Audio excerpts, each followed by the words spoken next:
கருப்பு பட்டை அணிந்து கண்டன ஆர்ப்பாட்டம்.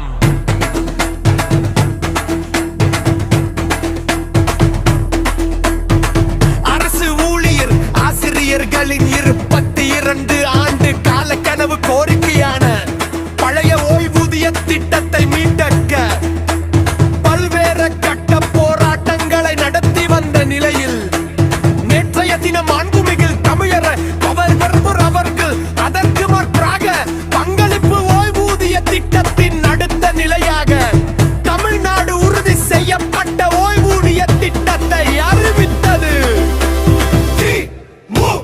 கழகத்தின் தேர்தல் வாக்குறுதி எதிரானது.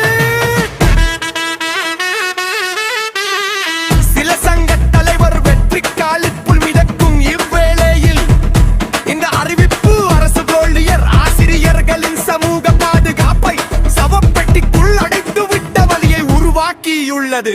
அநேகர் களத்திலிருந்து பின்வாங்கியுள்ள களத்திலிருந்து பின்வாங்கியுள்ள எந்த இழப்பு வந்தாலும் எதிர்கொள்வோம், உரிமையை தீர்க்கெடுப்போம் எனும் தன்னம்பிக்கையுடன் போராட்ட கனலை கையில் ஏந்தி ஊழில் அனரே போராட்டம் இந்த ஒற்றை இலக்கோடு பாதிக்கப்பட்டவர்களின் மனசாட்சியாய் குரலாய் தமிழ்நாடு அரசு ஊழியர் சங்கம் களத்தில் போராட்ட அறிவிப்புகள்.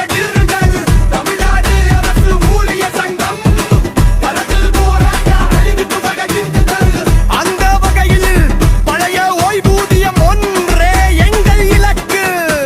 சத்துணவு அங்கன்வாடி ஊழியர், கிராம உதவியாளர், கிராம ஊராட்சி செயலர், ஊர்புற நூலகர், மக்கள் நல பணியாளர், எய்ட்ஸ் கட்டுப்பாட்டு ஊழியர், காச நோய் தடுப்பு ஊழியர், தூய்மை பணியாளர்கள்.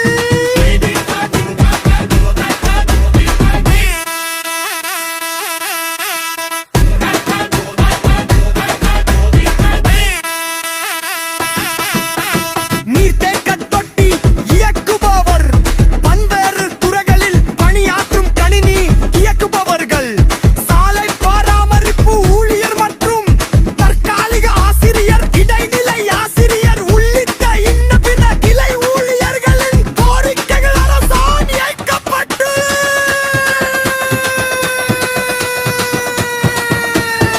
நிறைவேற்றப்படாமல் போராட்ட பதாகையை